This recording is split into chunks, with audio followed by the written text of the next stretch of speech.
Good afternoon and welcome to our midday. Today we have just one announcement for you regarding an update to the agenda of President von der Leyen's agenda this week.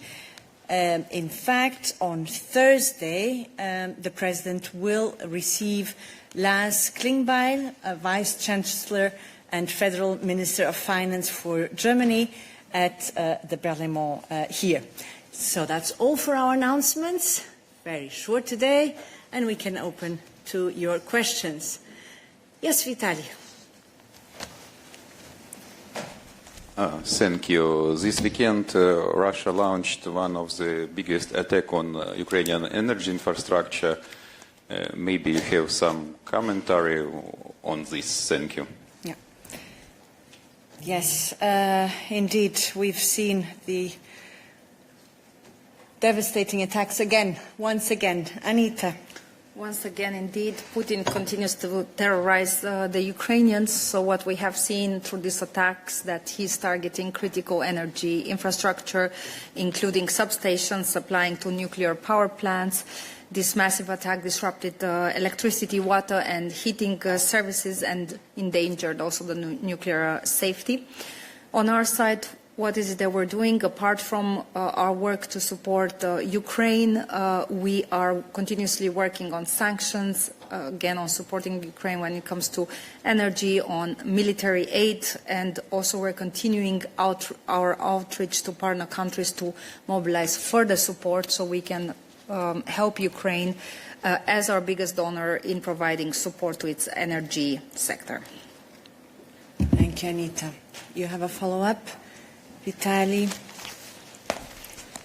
Sorry, could you clarify? You mean you work on existing sanction or on the next package, 20th package on sanction? Thank you.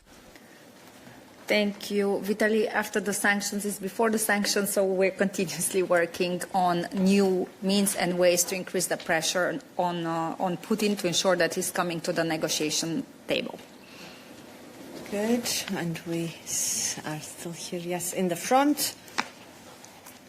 Thank you so much, Zariana Stepanenko, Radio for Europe's Ukrainian Service. I have a follow-up on this regarding possible 20th package of sanctions. Ukrainian president recently just have mentioned it. He said that Ukraine is working towards it together with the partners. So would you be so kind to elaborate on this if you have any specific details? So what kind of work is ongoing and when potentially can we expect this new sanctions package? Thank you.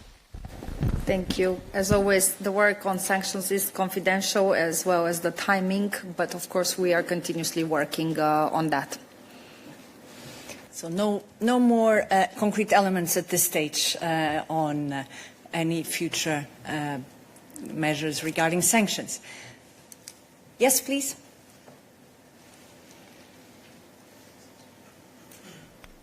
Hello, Yulia Sarivan, Journal TV, Republic of Moldova. How does the European Union ensure that sanctions imposed to Russian companies such as Lukoil do not affect the energy stability in the EU neighboring countries such as Moldova? If you have something to say on this, thanks. And this will concern Anna Kaiser, so if you don't mind, we'll come back to you and we'll make sure first that we have no more questions on foreign affairs for Anita. Let me look at the room. No, I have one question online. Wait, Anita. Let's see if Momchil, would this be for Anita? Yes. Okay, yes. Go ahead. This time, I hope this time you see me. Okay, so please, I didn't understand. Could you clarify? Is the Commission working on the 20th package or not? That's my question. Thank you. By now, Momchil, you should be used to our diplomatic talk. So, as I said, we're continuously working on new ways of increasing pressure on Putin.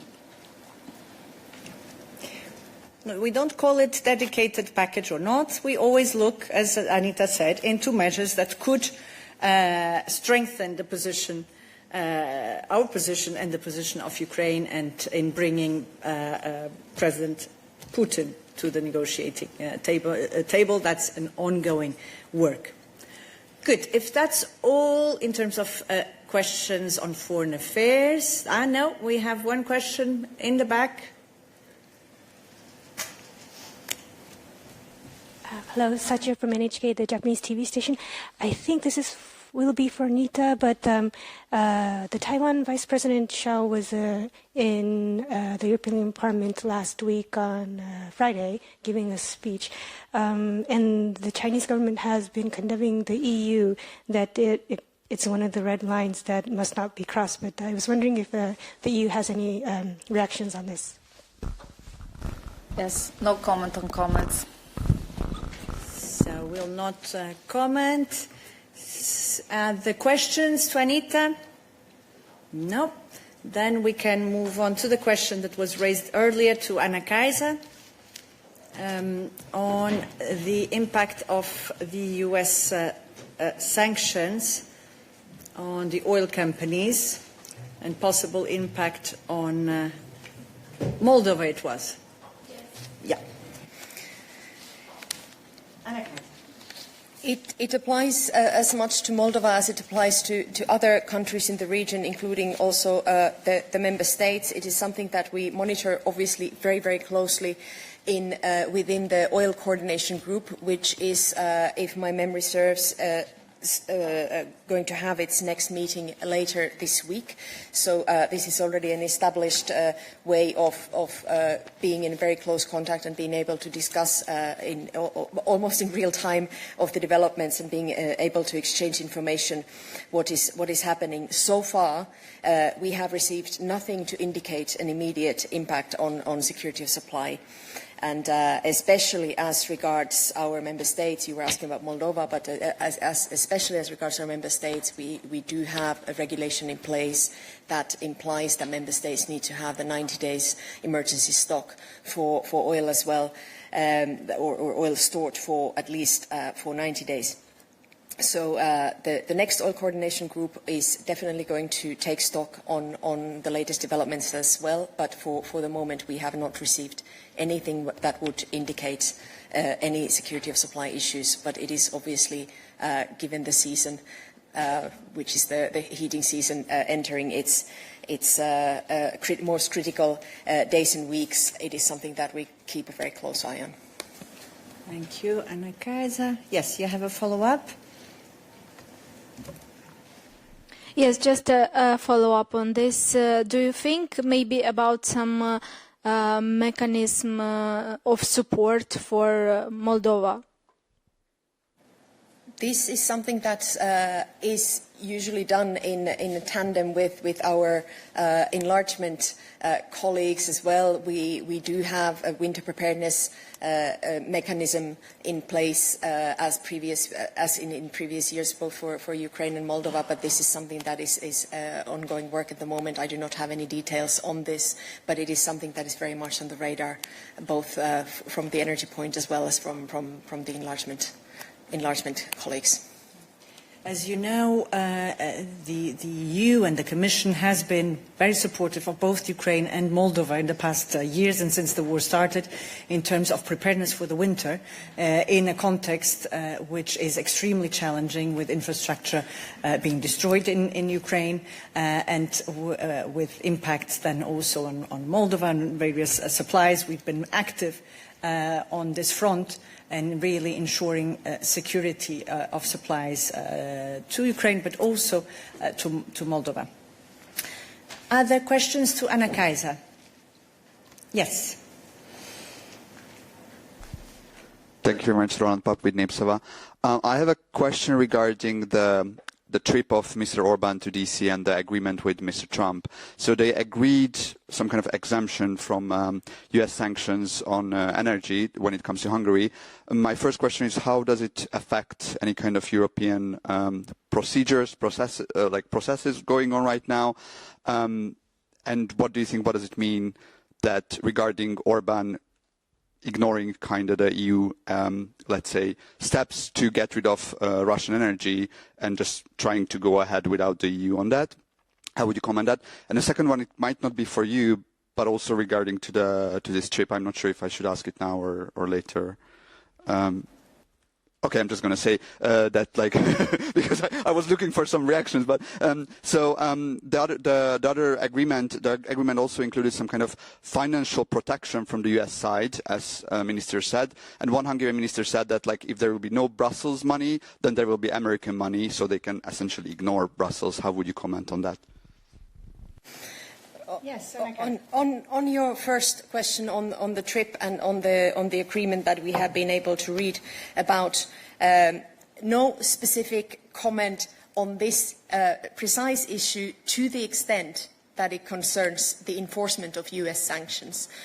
This is important. In general, I want to recall that we put forward the Repower proposal this summer to gradually and effectively stop the import of oil and gas from Russia by the end of 2027.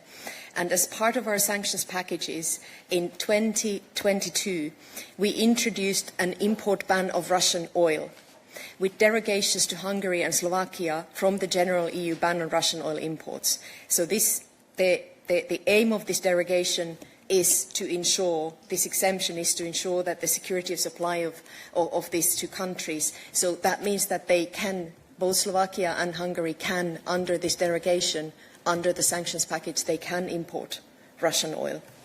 So this is where we are from our perspective. We will know more about this once the waiver is issued by the US authorities, and we will be able to see what exactly was agreed.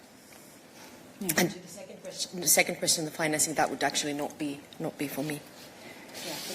As Anna Kaiser said, and it's worth putting it here all again very clearly, Hungary has actually benefited from an exemption to the sanctions at EU level on imports of oil from Russia, because we have acknowledged the specificities of Hungary as a landlocked country. So it's important to bear this in mind, that this has been to the benefit of Hungary, and because we put energy security very high on the agenda and do not want to disrupt it. Now, there is, in the meantime, time, as we know, to phase out totally from the fossil fuels, from the fossil fuel imports from Russia.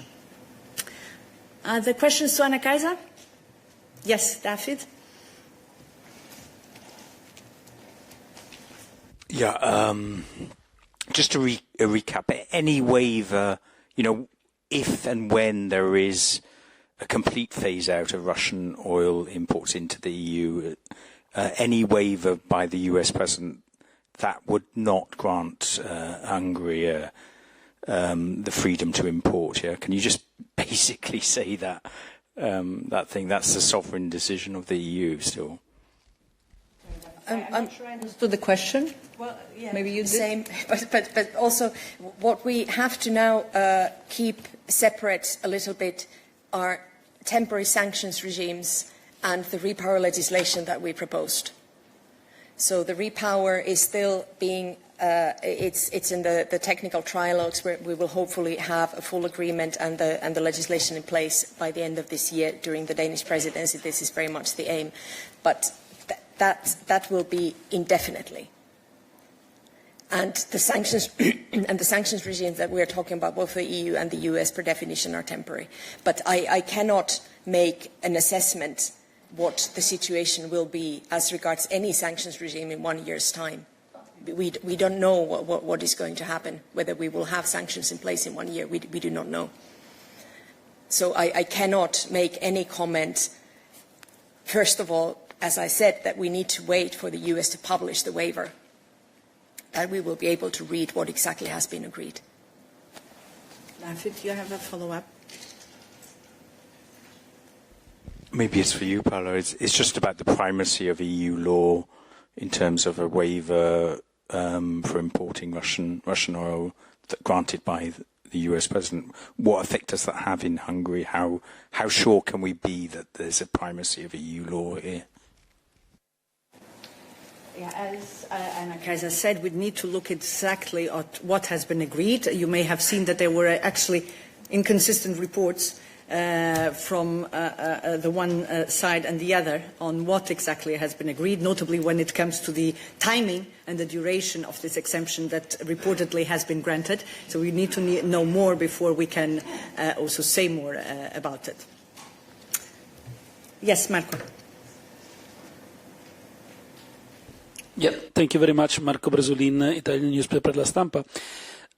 Basically, you said before that the EU sanction package, you gave an exemption to Hungary and Slovakia in order to grant them energy security, for the security of supply. So can we say that basically the US move was in line with the EU decision, and so do you welcome this decision? Thank you. I will keep to what I say, that we do not, as far as we are commenting and on this, is we have to see what exactly has been agreed. The waiver has been, the text has not yet been published, and as far as this concerns the enforcement of US sanctions, we do not have a comment to make.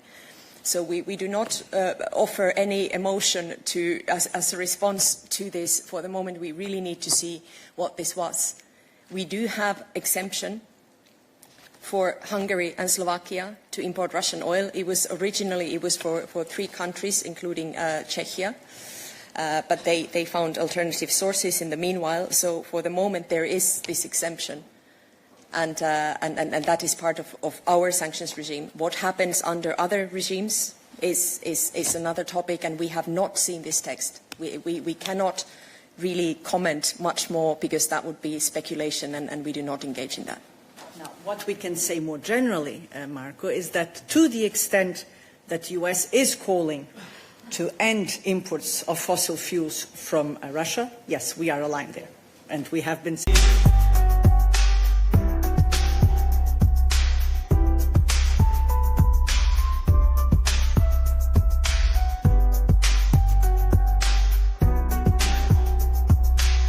saying this for a long time, even before the US has come up with this same call.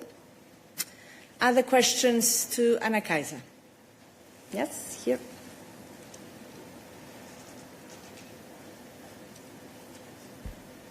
Thank you. Kam Mustafa, Report News Agency. And it's about European network of transmission system operators for electricity. It was announcement that ENSTO, I don't know how to, ENSTO, included phase 1 and 2 of the Caspian Black Sea Europe Green Energy Corridor to the preliminary project portfolio. And it's my question is if it has any practical meaning. I mean, is it possible future European Union investment into this project, or any other support for this project from the EU? Thank you. This seems to be a fairly latest development. Let me check precisely into this, and as regards the project that you mentioned, and get back to you. Yes.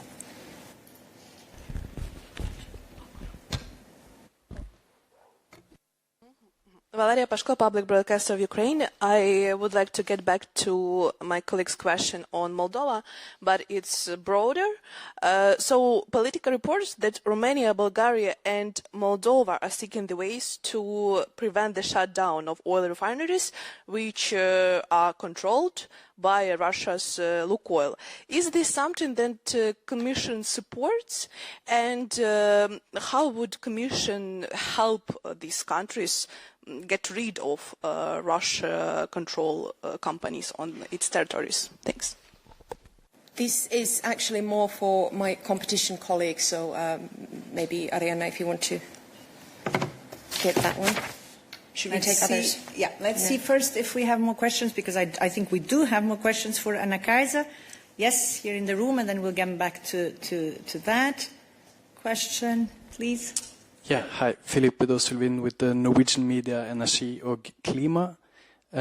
This question is about COP, and in her speeches, President von der Leyen has underscored the need for climate financing in developing countries several times.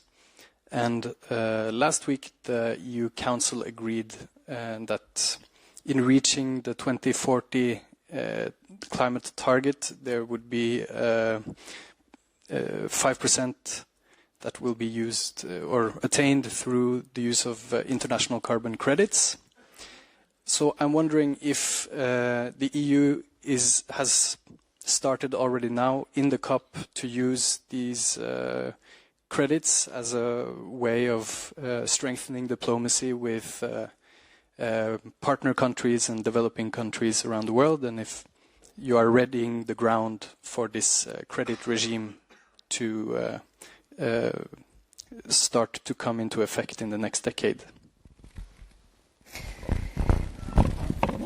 Thank you for this. So the President was quite clear in her various speeches and interviews as well during the leaders segment in Belém that it is very clear that there is a huge need for climate finances. This is something that will be discussed more broadly at COP, obviously, as well. What she did make an important point on the need of also mobilizing private funding as much as possible.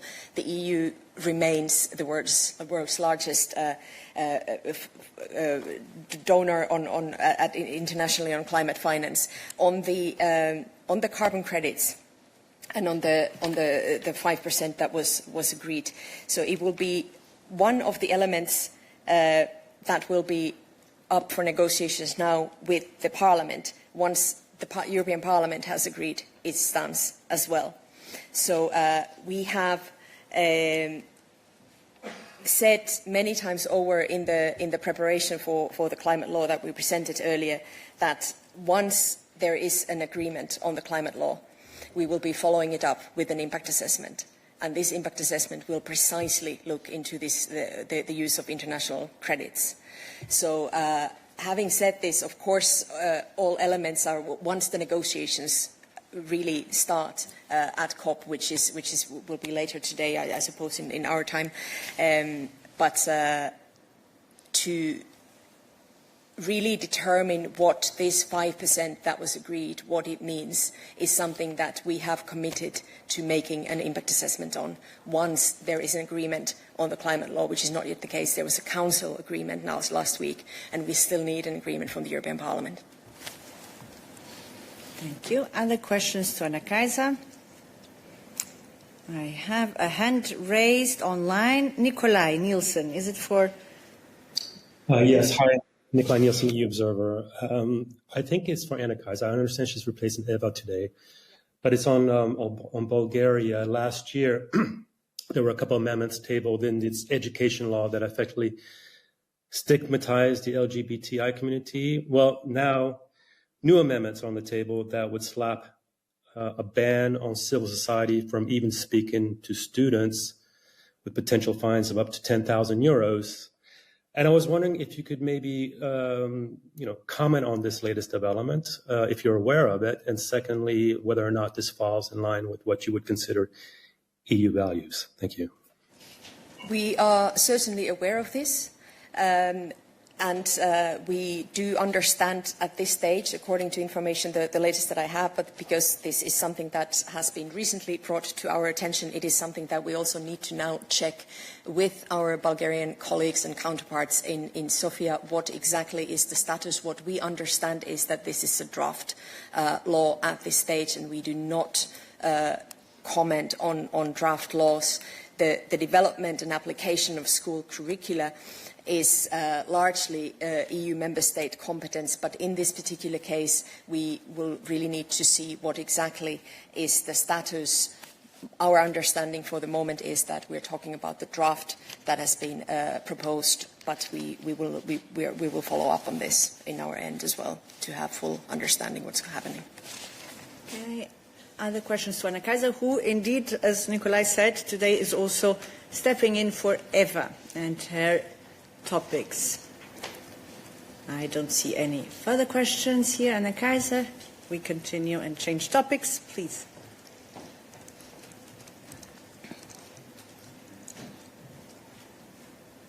Thank you. Konrad Kramer from the Austrian newspaper Kurier. Industry Commissioner Stéphane Séjourné is traveling to Latin America in the days to come. I received information that he's going to visit a rare earth mine. Could we receive any more detailed information on that? We'll see if Thomas already knows more about this visit, or whether we will have to wait for the visit to take place in order to be able to give you more elements. But let's see, Thomas, what do we already know about it? Thank you indeed. I would not have a lot to add at this stage, other than this is fully in line, of course, with his current work in his portfolio to find, of course, alternative sources of supply when it comes to rare earth. This is, of course, of vital importance for us and our competitiveness. But for more information on this specific case, you would have to wait until the meeting takes place, indeed. A follow-up? A quick follow-up, but as it's going to take place in the next couple of days, at least a date? Let's see if we have more. Do we already know exactly when? No, I don't have a date at hand here, but I can check bilaterally when this exactly will take place, and then I get back to you so that you have it also, so that you can prepare in advance. We commit to get back to you on this. Okay. Razia. But for Thomas, right? So there, yeah, go ahead. Thank you. Razia Akoch, AFP News Agency. I just wanted to ask, I actually have two questions, but maybe the other one's going to be for Ariana. The Capital Forum today has written that Meta's heading towards EU fines. I can imagine that you're not going to answer that question, but the question I do have is that these fines, if I believe they were what, April? And it's now November? And we still haven't, because I think it was what, 90 days that the Commission would look at what they were doing. So I wanted to have an update on what was going on, when we could get something in terms of Apple and Meta. And then I wanted to ask about Google AdTech, because the deadline is today, I believe, but perhaps not yet hour-wise. So if you could say anything about that, will there be any communication from the Commission side on that point? Thank you. Thanks, Raz. On the Google Uptake case, I will leave it to Ariana. On the other one, indeed, I mean, we have seen the reporting. It was 60 days after the fines, so the fines were issued on the 23rd of April. Apple and Meta had 60 days to offer an alternative solution.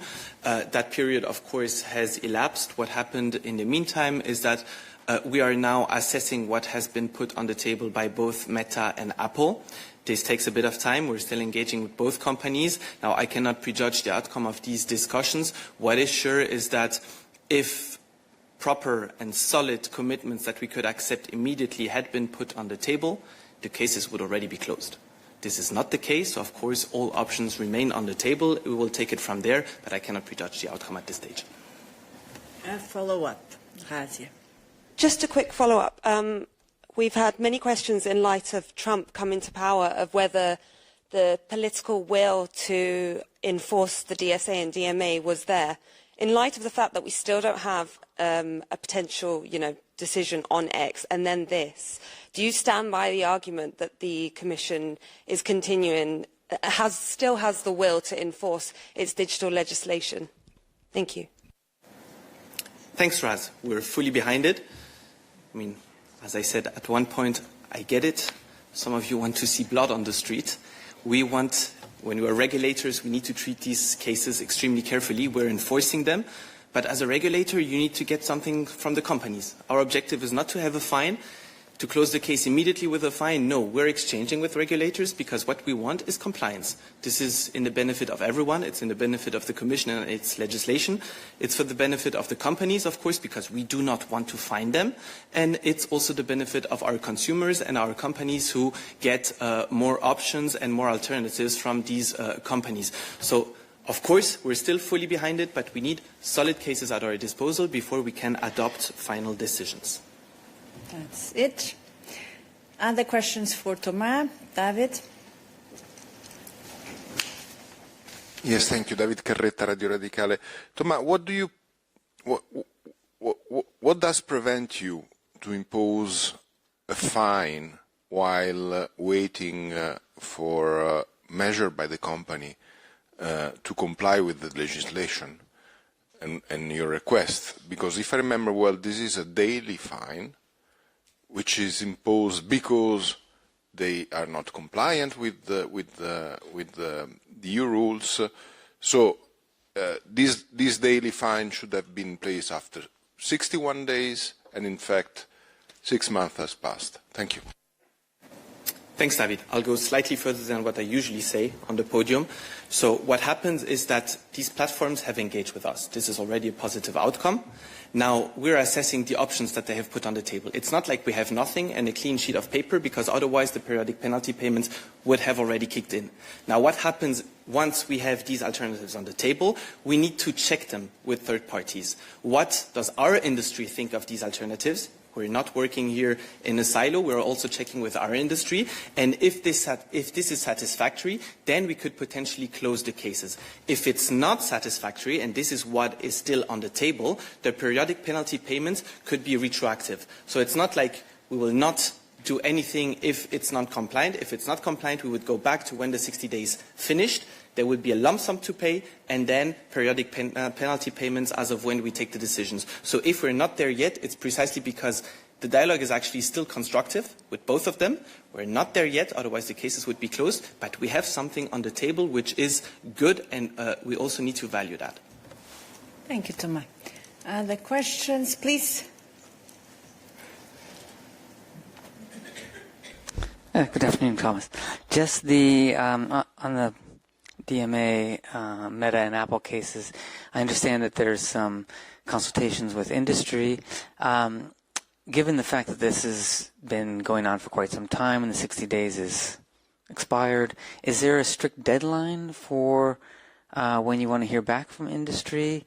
And is this, if you can just remind me, is this the first time that you've gone out to industry with some proposals from Meta and Apple? And by the way, is it both companies or just one? Thank you. The truth is that there is a slight difference between both. I mean, the dialogue is more advanced when it comes to Apple's solution that we have offered, but Meta, we are still having constructive dialogue with them too.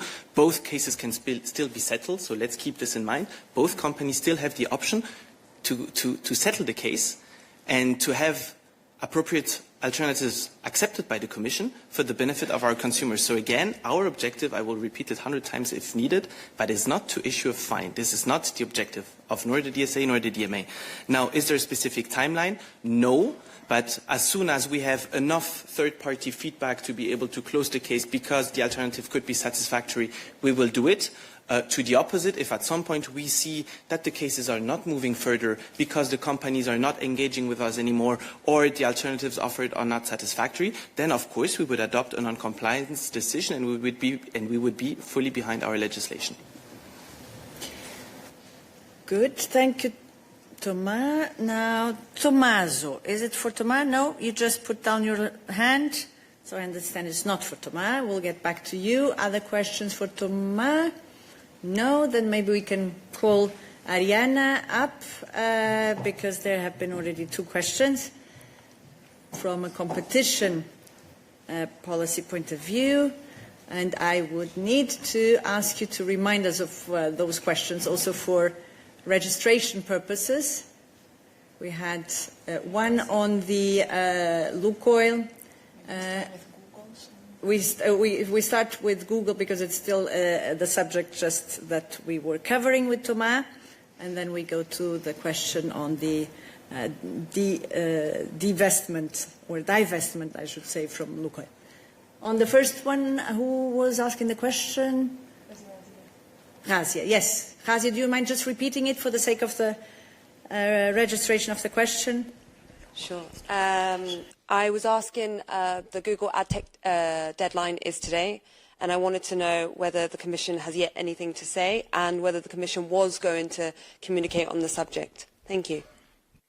Thanks, Razia. If you recall, at the beginning of September, we have indeed fined 2.95 billion for Google for breaching EU antitrust rules by distorting competition in the advertising technology industry. This is just for the sake of reminder also for the others. At that time, we had also ordered Google to bring these self-preferencing practices to an end and to implement measures to seize its inherent conflicts of interest along the ad tech supply chain.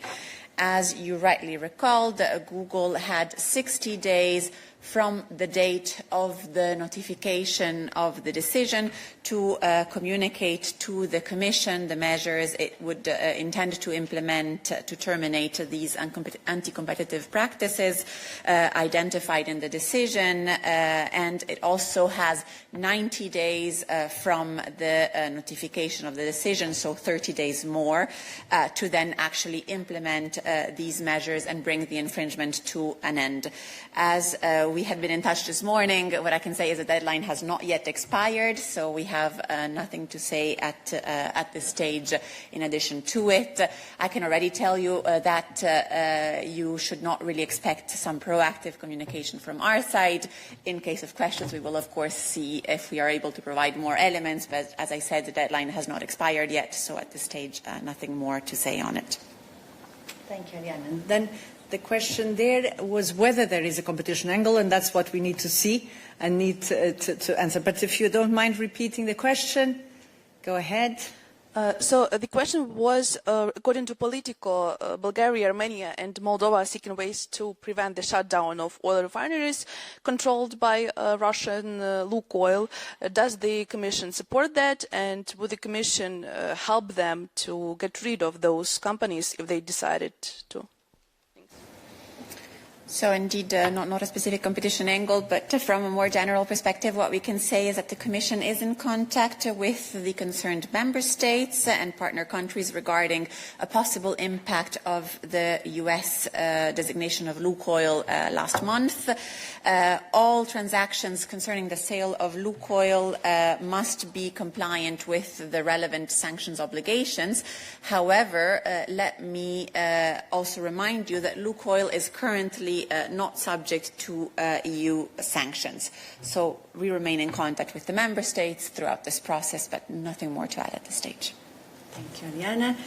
Other questions to Ariana, who's today stepping in for Olaf, also on top of the competition files. Now, Tommaso, who is your question addressed to? Let's see. Hi, Thomas Galovati. I think it's for Ariane, and since she's stepping in for all of you. Yeah, go ahead. Likely to be for her. It's about Unicredit Banco BPM and the use of golden power by the Italian government to block that operation. Because I have read on the Italian press that the dossier has come on the desk of the president, and there it has been blocked because, I mean, the relationship with Meloni, the good relationship with Meloni is well known. But since I wonder if you can update us on this file, because Commissioner Albuquerque in last month clearly indicated that the Commission is ready to act. So if you can give us some more elements. Many thanks. Thanks, Tommaso. Aside from the speculations you might have read in the press, I think we have been answering questions on this case several times. There's not much new I can say. What I can just recall is that we have opened an EU pilot dialogue on 1st of April this year relating to the golden power legislations in Italy, which is what you're referring to. This golden power legislation allows to intervene in transactions in the financial sector. The dialogue relates to the EU banking regulation and single market freedoms. Italy has replied to the Commission's letter in the context of this EU pilot dialogue, and we are currently assessing next steps. At this stage, we will not be able to go further than this. Thank you, Arianna. Tommaso, do I see, is it a follow-up? Yes, just a brief follow-up. May you remind us for how long has the pilot been active? Because it's quite a long pilot. Many thanks. As I just said, we have launched the EU pilot on 1st of April. I'll let you do the math. And in the meantime, we have received replies. So this means the process keeps going. Other questions to Ariana? Lisa or Carol? Not sure it's for Ariana, but let's see.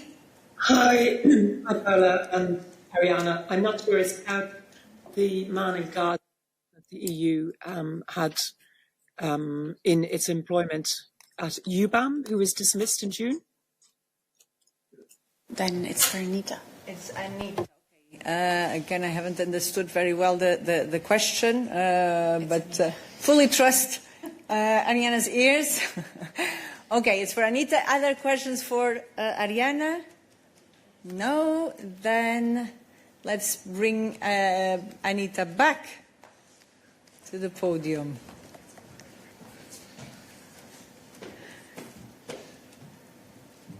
Lisa, would you mind repeating the question? I'm sorry, and it's mea culpa because I couldn't hear. I heard today clearly.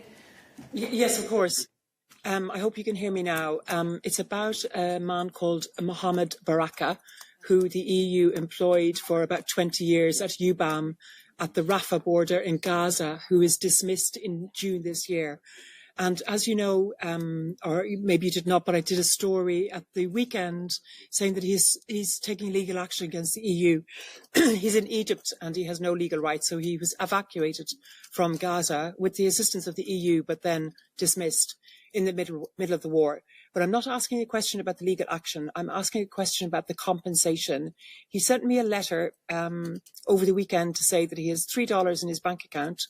He is in Egypt with his wife, who is very seriously ill, and 2 children who can't go to school. He's got no legal rights. But he was offered 54,000 euros in compensation when he was dismissed. But unfortunately, the money went to a bank in Gaza in one tranche over a rule that states that only 10,000, up to 10,000 can be transferred. So he has no access to his account because it has been frozen. So what I wanted to find out on his behalf really is, will the EU contact him and ensure that he has the money and has access to the money and fix this problem for him? So again, I'm not asking about the legal suit, I'm asking about his welfare and the duty of the care the EU has to an ex-employee dismissed during a war. Thank you. Thank you. We had questions earlier on, but in the meantime, things moved on. Anita. Thank you indeed. Yeah, we have replied to this. Also, you have mentioned the cases before the court. From the podium, I would have nothing further to add.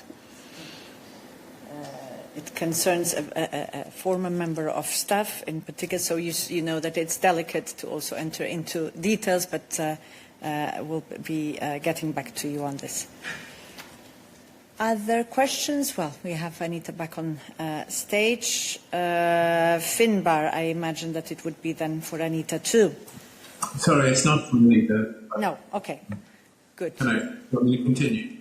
Let's see. Yes, I think you can continue. Go ahead. Thank you. I was going to ask for some more detail on the Nexperia case. Commissioner Šefčovič tweeted about this on Saturday, that there would be a resumption in the flow of chips, but only for those in the civil realm.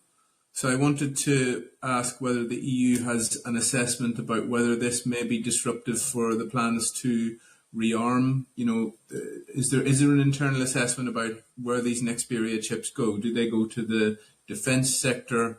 And do you have any concrete timelines for when the flow of chips is set to resume and how that is the case? For example, do companies individually have to prove that they do not require a license for this, and is that going to be an arduous process? Basically, any detail you can furnish us with on those questions would be very helpful. Thank you very much. Thank you, Finbar. And indeed, you've heard over the weekend that the very strong engagement by the Commission and notably the President herself and also Commissioner Šefčovič on this file is now bearing some fruits.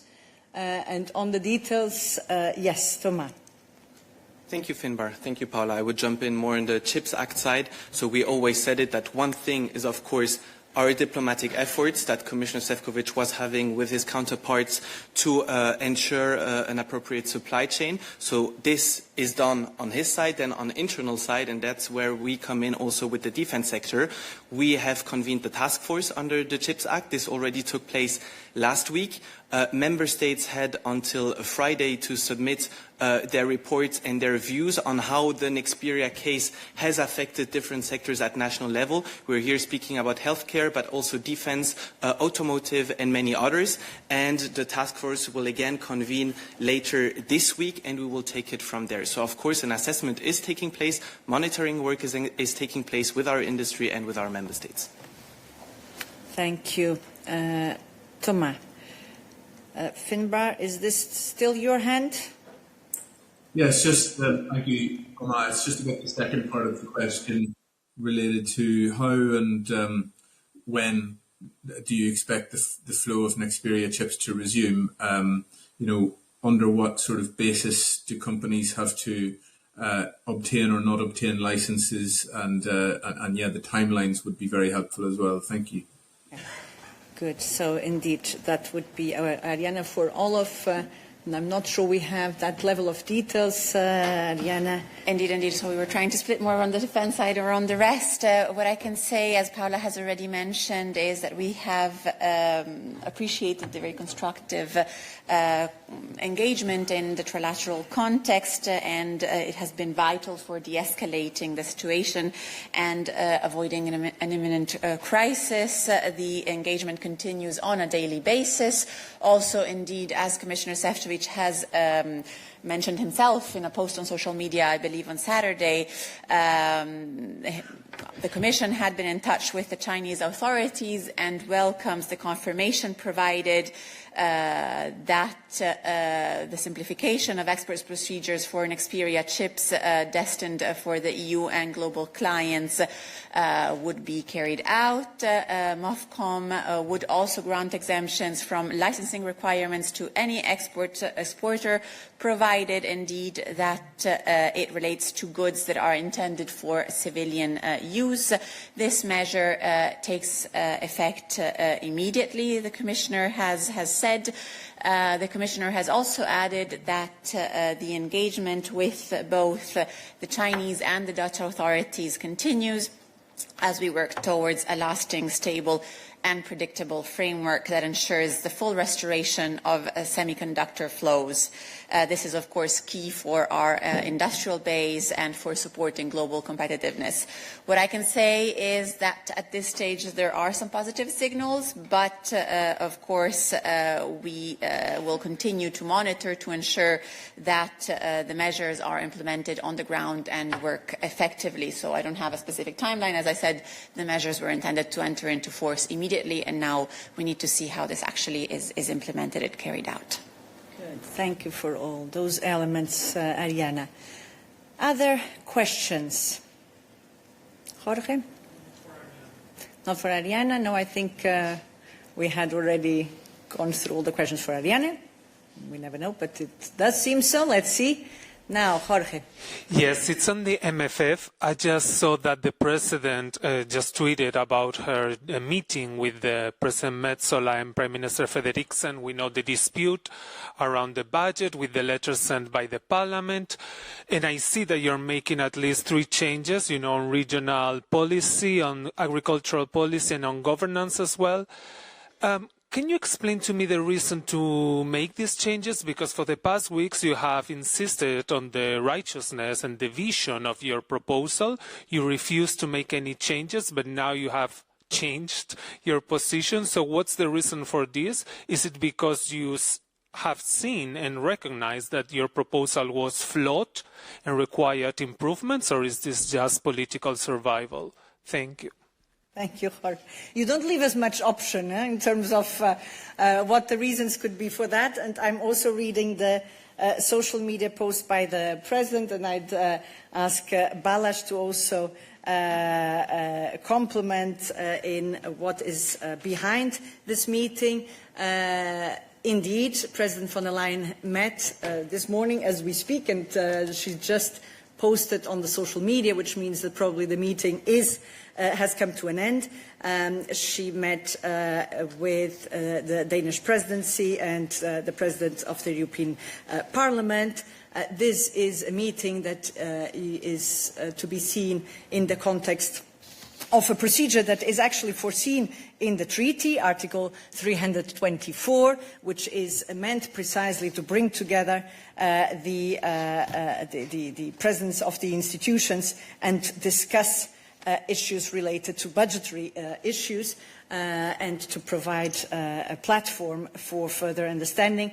That was the purpose of this meeting. And for the details, Balázs will guide us through and also addressing your more concrete questions. Thank you. Indeed, a bit of background to this, maybe. So, 16 July, we put forward our broad and extremely ambitious proposal. Since then, a lot of discussions have taken place, of course, and we've listened to these discussions and the positions formulated by various actors. And as a matter of general practice, the Commission acts as an honest broker, ready to move things forward by clarifying and suggesting proposals. So, as Paula said, today the President convened a meeting on the MFF under Article 324 of the treaty, involving, of course, also the President of the European Parliament and also the President of the Council of the European Union. Now, in light of this meeting, the Commission shared proposals with the co-legislators to facilitate the process to continue as smoothly and quickly as possible. These proposals concern three areas. So you have the reinforcement of the identity of the common agricultural policy.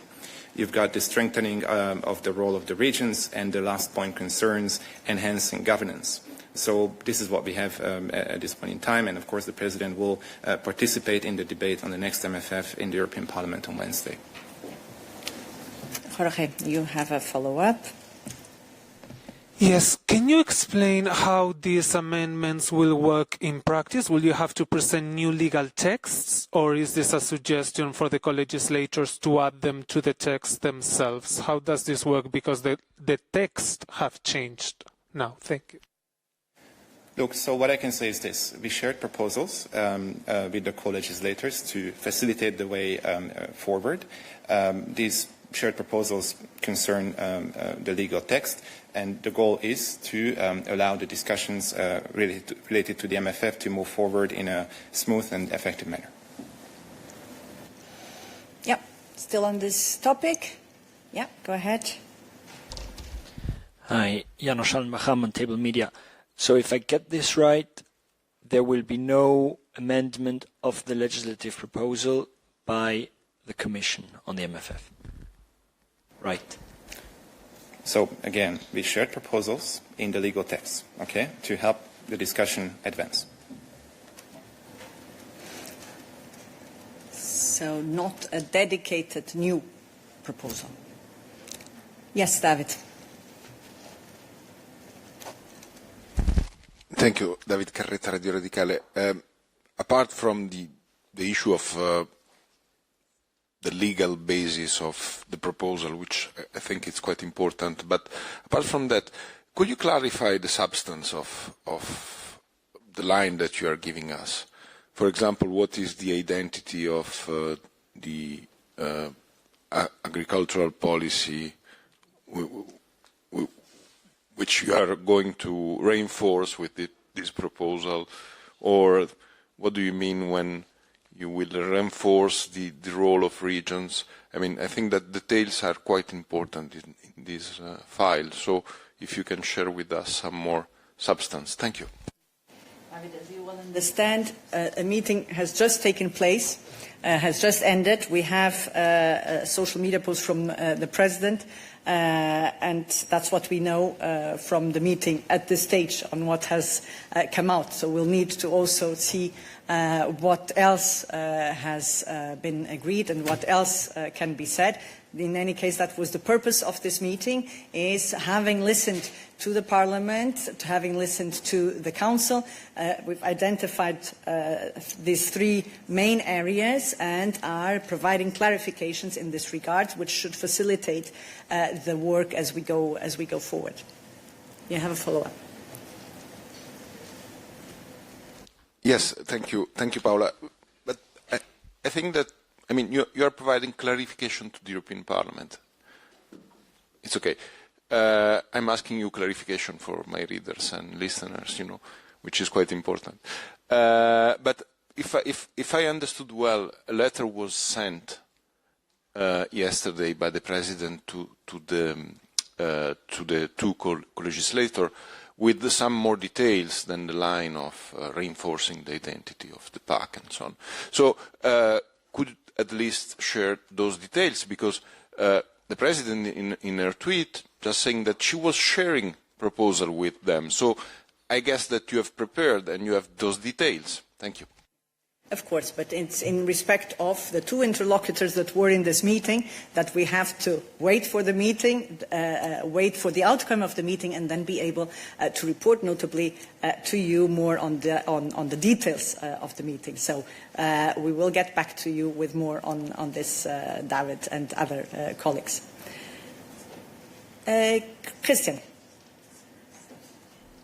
Thanks, Paula. Krishna with Ends Europe. Just on this, so we understand correctly that you will not formalize these proposals in any way. It's just a letter that was sent. Will you publish this letter?